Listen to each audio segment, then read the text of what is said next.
बोल श्री बांके बिहारी लाल की जय।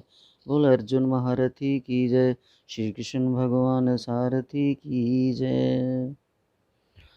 आज हम गीता के 14वें अध्याय में प्रवेश करेंगे, जिसको प्रकृति के 3 गुण त्रय विभाग योग भी कहते हैं। आज का ये अध्याय श्री भगवानोवाच से शुरू होता है। श्री भगवानोवाच परमं भूयो प्रवक्ष्यामि ज्ञाननाम ज्ञानम् उत्तमम् यत् ज्ञात्वा मुनयः सर्वे परां सिद्धिदम् इतो गतः। भगवान ने कहा, अब मैं तुमसे समस्त ज्ञानों में सर्वश्रेष्ठ इस समय ज्ञान को पुनः कहूँगा, जिसे जान लेने पर समस्त मुनियों ने परम सिद्धि प्राप्त की है। इदं ज्ञानम् उपाश्रित्य मां साधर्म्यम् आगतः सर्गे अपि न उपजायन्ते प्रलयनाप्यथन्ति च। इस ज्ञान में स्थिर होकर मनुष्य मेरी जैसी दिव्य प्रकृति को प्राप्त कर सकता है। इस प्रकार स्थित हो जाने पर वह ना तो सृष्टि के समय उत्पन्न होता है और ना प्रलय के समय विचलित होता है। हे भरतपुत्र, ब्रह्मा नामक समग्र भौतिक वस्तु जन्म का स्तोत्र है, और मैं इसी ब्रह्म को गर्भस्थ करता हूँ, जिससे समस्त जीवों का जन्म संभव होता है। हे कुंती पुत्र, तुम ये समझ लो कि समस्त प्रकार की जीव योनियाँ इस भौतिक प्रकृति में जन्म द्वारा संभव है, और मैं उनका बीज प्रदाता पिता हूँ। भौतिक प्रकृति 3 गुणों से युक्त है। ये हैं सतो, रजो तथा तमोगुण। हे महाबाहु अर्जुन, अब शाश्वत जीव प्रकृति के संसर्ग में आता है तो वह इन गुणों में से बंध जाता है। हे निष्पाप सतोगुण अन्य गुणों की अपेक्षा अधिक शुद्ध होने के कारण प्रकाश प्रदान करने वाला और मनुष्य को सारे पाप कर्मों से मुक्त करने वाला है। जो लोग इस गुण में स्थित होते हैं वे सुख तथा ज्ञान के भाव से बंध जाते हैं। हे कुंती पुत्र, रजोगुण की उत्पत्ति असीम आकांक्षाओं तथा तृष्णाओं से होती है, और इसी के कारण से ये देहधारी जीव सकाम कर्मों से बंध जाता है। हे भरतपुत्र, तुम जान लो कि अज्ञान से उत्पन्न तमोगुण समस्त देहधारी जीवों का मोह है। इस गुण के प्रतिकूल पागलपन, आलस तथा नींद है, जो बद्ध जीव को बांधते हैं। हे भरतपुत्र, सत्वं सुखे संजयति रजा कर्माणि भारत ज्ञानम आवृते तु तम परमादे संजति उतः। हे भरतपुत्र, सतोगुण मनुष्य को सुख से बांधता है, रजोगुण सकाम कर्म से बांधता है, और तमोगुण मनुष्य के ज्ञान को ढककर उसे पागलपन से बांधता है। हे भरतपुत्र, कभी कभी सतोगुण रजोगुण और तमोगुण को परास्त करके प्रधान बन जाता है, तो कभी रजोगुण सतो तथा तमोगुण को परास्त कर देता है, और कभी ऐसा होता है कि तमोगुण सतो तथा रजोगुण को परास्त कर देता है। इस प्रकार श्रेष्ठता के लिए निरंतर स्पर्धा चलती रहती है। सतोगुण की अभिव्यक्ति को तभी अनुभव किया जा सकता है जब शरीर के सारे द्वार ज्ञान के प्रकाश से प्रकाशित होते हैं। हे भरतवंशियों में प्रमुख, जब रजोगुण में वृद्धि हो जाती है तो अत्यधिक आसक्ति, सकाम कर्म, गहन उद्यम तथा अनियंत्रित इच्छा एवं लालसा के लक्षण प्रकट होते हैं। जब तमोगुण में वृद्धि हो जाती है तो हे कुरुपुत्र, अंधेरा, जड़ता, परमतता तथा मोह का प्रकाट्य होता है। जब कोई सतोगुण में मरता है तो उसे महर्षियों के विशुद्ध उच्चतर लोकों की प्राप्ति होती है। जब कोई रजोगुण में मरता है तो वह सकाम कर्मियों के बीच में जन्म ग्रहण करता है। जब कोई तमोगुण में मरता है तो वह पशु योनि में जन्म धारण करता है।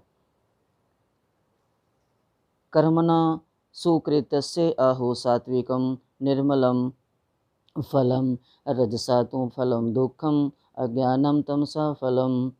पुण्य कर्म का फल शुद्ध होता है और सात्विक कहलाता है, लेकिन रजोगुण में संपन्न कर्म का फल दुख होता है, और तमोगुण में किए गए कर्म मूर्खता में प्रतिफलित होते हैं। सतोगुण से वास्तविक ज्ञान उत्पन्न होता है, रजोगुण से लोभ उत्पन्न होता है, और तमोगुण से अज्ञान, प्रमाद और मोह उत्पन्न होता है। सतोगुणी व्यक्ति कर्मशः ऊपर उच्च लोकों को जाते हैं, रजोगुणी इसी पृथ्वी लोक में रह जाते हैं, और जो अत्यंत गर्हित तमोगुण में स्थित होते हैं वे नीचे नरक लोकों को जाते हैं। जब कोई ये अच्छी तरह जान लेता है कि समस्त कार्यों में प्रकृति के तीनों गुणों के अतिरिक्त अन्य कोई करता नहीं है, और जब वह परमेश्वर को जान लेता है जो इन तीनों गुणों से परे है, तो वह मेरे दिव्य स्वभाव को प्राप्त होता है। जब देहधारी जीव भौतिक शरीर से संबद्ध इन तीनों गुणों को लांघने में समर्थ होता है, तो वह जन्म, मृत्यु, बुढ़ापा तथा उनके कष्टों से मुक्त हो सकता है और इसी जीवन में अमृत का भोग कर सकता है। अर्जुन ने पूछा, हे भगवान, जो इन तीनों गुणों से परे हैं, वह किन लक्षणों के ज्ञान द्वारा जाना जाता है?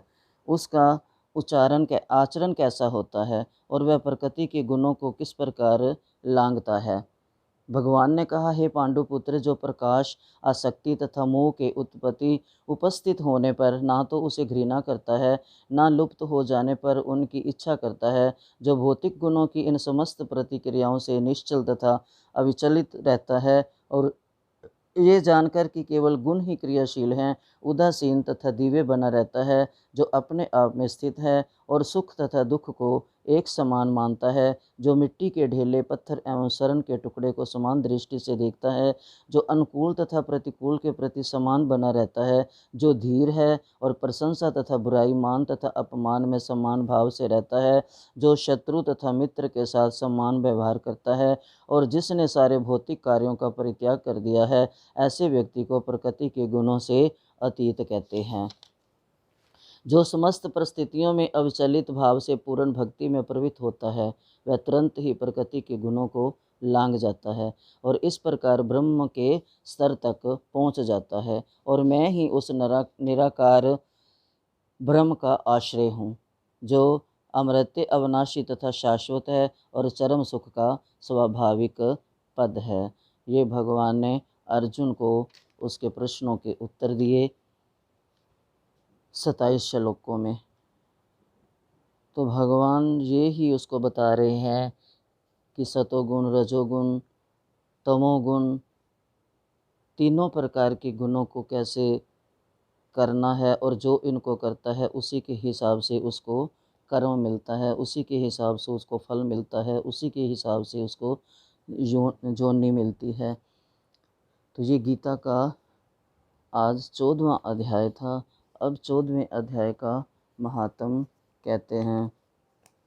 14वें अध्याय के महात्म में श्री नारायण जी लक्ष्मी को कहते हैं कि उत्तर दिशा में कश्मीर के सरस्वती क्षेत्र में एक विद्वान रहता था। वहाँ के राजा सूर्यवर्मा की संगल द्वीप के साथ मित्रता थी।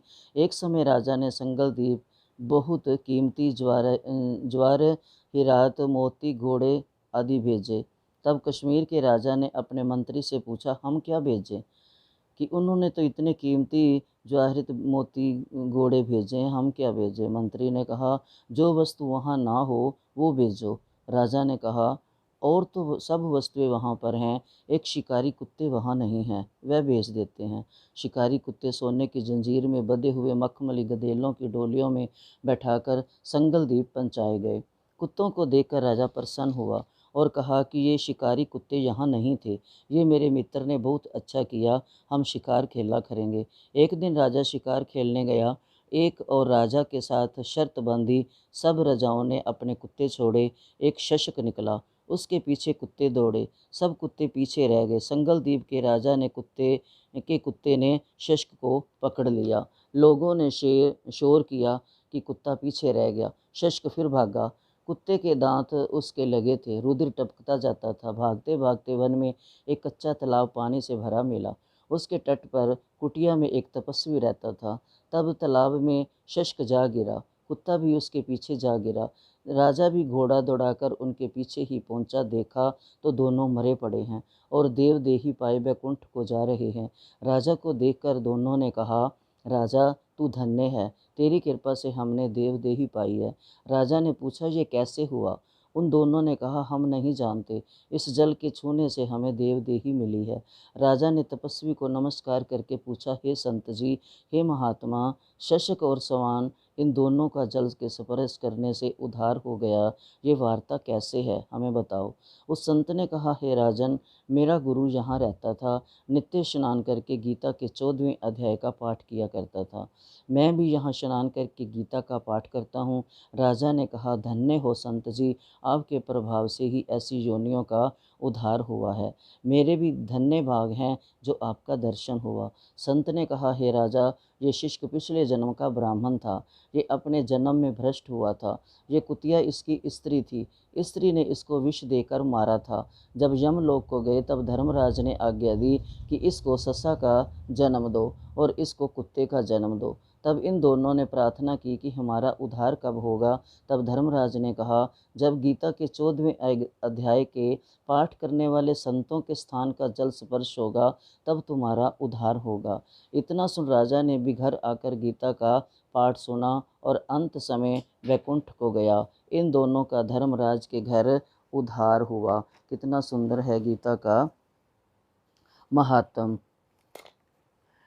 गीता पढ़ने से सब शुभ ही शुभ होता है और कई जन्मों की, कई योनियों के जो पाप हैं वो ख़त्म होते हैं। इसलिए हमें गीता प्रेम से पढ़नी चाहिए।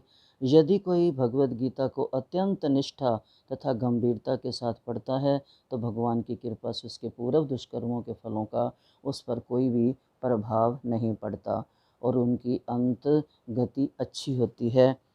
क्योंकि भगवान ने गीता में भी यही कहा है और गीता के महात्म्य में भी हम यही पढ़ते सुनते हैं कि गीता से सबका उद्धार होता है। भगवान भी कहते हैं कि सब धर्मों को त्याग कर एकमात्र मेरी ही शरण में आ जाओ, मैं तुम्हें समस्त पापों के फलों से मुक्त कर दूंगा, डरो मत। इस प्रकार भगवान अपनी शरण में आए हुए भक्त का पूरा उत्तरदायित्व अपने ऊपर ले लेते हैं और उसके समस्त पापों को के फलों को क्षमा कर देते हैं।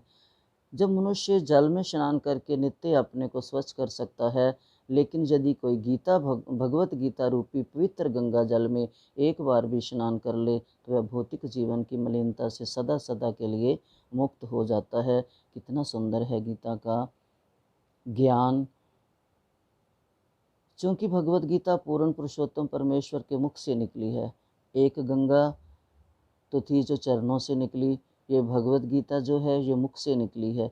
और एकादशी का भी उतना महात्म है जो भगवान के शरीर से निकली है। ये तीनों ही भगवान विष्णु की प्रिय हैं, कृष्ण की प्रिय हैं। अतः मनुष्य को किसी अन्य वैदिक साहित्य को पढ़ने की आवश्यकता नहीं रहती। उसे केवल भगवत गीता का ही ध्यानपूर्वक तथा नित्य प्रति से श्रवण तथा पठन करना चाहिए। वर्तमान युग में लोग भौतिक कार्यों में इतने व्यस्त हैं कि उनके लिए समस्त वैदिक साहित्य का अध्ययन कर पाना संभव नहीं है, परंतु इसकी आवश्यकता भी नहीं है। केवल एक पुस्तक भगवत गीता ही पर्याप्त है, क्योंकि समस्त वैदिक साहित्य का सार है और इसका प्रवचन स्वयं भगवान ने किया है। भगवान ने सब शास्त्रों में से, सब वेदों में से, पुराणों में से, श्रुतियों में से ढूंढ ढूंढ कर जो सार है वो गीता में भरा है। जो गंगा जल पीता है वह मुक्ति प्राप्त करता है। कहते हैं ना, मरने पर उसके मुंह में गंगा जल डालो। एक गंगा जल पीने से जब उसकी मुक्ति होती है तो उसके लिए क्या कहा जाए, जो भगवत गीता का अमृत पान करता हो नित्य प्रति। भगवत गीता महाभारत का आवश्यक अमृत है और इसे भगवान कृष्ण मूल विष्णु ने स्वयं सुनाया है। गीता भगवत गीता पूर्ण पुरुषोत्तम परमेश्वर के मुख से निकली है और गंगा भगवान के चरण कमलों से निकली कही जाती है। निस्संदेह भगवान के मुख तथा चरणों में कोई अंतर नहीं है, लेकिन निष्पक्ष अध्ययन से हम समझ सकते हैं कि भगवत गीता गंगा जल से भी अधिक महत्वपूर्ण है। ये गीतोपनिषद भगवत गीता जो समस्त उपनिषदों का सार है, गाय के तुल्य है और ग्वाल बाल के रूप में विख्यात। भगवान कृष्ण इस गाय को दू रहे हैं। अर्जुन बछड़े के समान है और सारे विद्वान तथा शुद्ध भक्त भगवत गीता के अमृतमय दूध का पान करने वाले हैं। इसलिए आज के युग में सदा सदा गीता का महत्व है और आज कल युग में तो ज़्यादा ही है। इससे सरल और आसान तारने वाला कोई ग्रंथ नहीं है। सबको छोड़कर गीता को पढ़ना चाहिए। ये छोटी सी गीता इतने जन्मों के पापों को, बड़े से बड़े पापों का सुधार करती है। जैसे एक बड़ा घास का ढेर हो, एक छोटी सी चिंगारी उसको भस्म कर देती है। ऐसे ही ये छोटा सा शास्त्र 700 श्लोकों का गीता शास्त्र जो है, ये हमारे सारे पापों और सारे पिछले कर्मों के बुरे फलों का को जलाकर हमें पवित्र करती है और अगले भी जन्मों को पवित्र करती है। इसलिए हमें गीता की शरण लेनी चाहिए, गीता को पढ़ना चाहिए, गीता को जानना चाहिए, मनन करना चाहिए और गीता से प्रेम भी करना चाहिए, क्योंकि ये भगवान का प्रेम पत्र है। अगर हम प्रेम से पढ़ेंगे तो भगवान कृपा करेंगे। बोल गीता मैया की जय। बोल श्री बांके बिहारी लाल की जय। अर्जुन श्री कृष्ण संवाद की जय।